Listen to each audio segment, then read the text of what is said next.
I didn't flinch when he said it. The smell of charred meat hung heavy in the air, beer bottles clinking as everyone laughed at the punchline. Except, the punchline was me.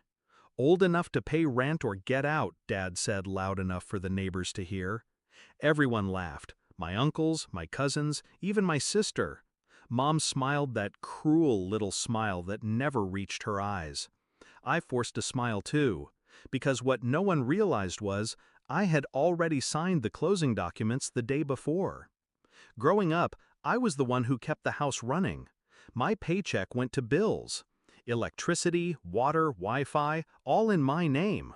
They didn't care where the money came from, as long as the lights stayed on and the TV worked. When the fridge was full, they joked I was finally useful. When it was empty, I was blamed. I told myself it was temporary. That family was supposed to be give and take, that someday they would see me as more than their safety net. But the truth had been staring at me for years. They didn't want me. They wanted what I provided. The BBQ sealed it. The way they laughed told me everything I needed to know. That night, I went to my room and stared at the stacks of envelopes with my name on them. Utility bills, credit card receipts, rent agreements, all paid by me. All proof of who was really keeping this family afloat. My hand didn't shake when I made the decision. I wasn't leaving in shame. I was leaving in silence, with precision. The next morning, I packed my things, just 2 bags. Everything else, the couch, the TV, the furniture I had bought, stayed behind. Let them enjoy it. For a week, because at noon, I stood in front of my new house, my house. Keys still cold in my hand, contract stamped, mortgage under my name only. No one knew. I felt the first taste of freedom then. It was quiet, clean, mine. But freedom wasn't enough. Justice was still waiting. That afternoon, I made the calls. Power company, water supply, internet provider. Every account was linked to me. Every bill auto-paid from my bank. I ended it all in 15 minutes. Please confirm cancellation, the customer service rep asked. Cancel everything, I said. And just like that, the house I grew up in began its countdown. By evening, my phone buzzed. First from Mom, Wi-Fi down, fix it. Then from Dad, power cut, pay the bill now. I didn't answer.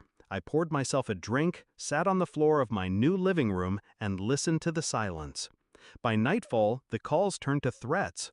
Do you think you're funny? Turn it back on or don't bother coming home. That was the first time they realized I wasn't coming home. 2 days later, I returned, not to stay, to deliver the final blow. They were sitting in the dark when I walked in. Candles flickered on the dining table. My sister was whining about missing her shows. My parents looked older, tired, irritated, helpless. Dad's voice cracked when he saw me. "Where the hell have you been? Fix this!" I set the new keys on the table. The sound was sharp, deliberate. "I won't be paying the bills anymore," I said calmly. The words hung in the air. Mom's face drained of color. Dad opened his mouth, then closed it. My sister laughed nervously, waiting for the punchline that never came. "I moved out," I added. "Everything's in my name. Power, water, Wi-Fi. You'll need to set up your own accounts now." Silence. I watched realization dawn on them, slow and brutal. Dad's eyes flickered with something I hadn't seen before. Fear. Mom clenched her jaw. My sister whispered, "Wait, you can't just leave us like this." But I already had. "You wanted me to be grown enough to pay rent or get out," I reminded them, "so I got out.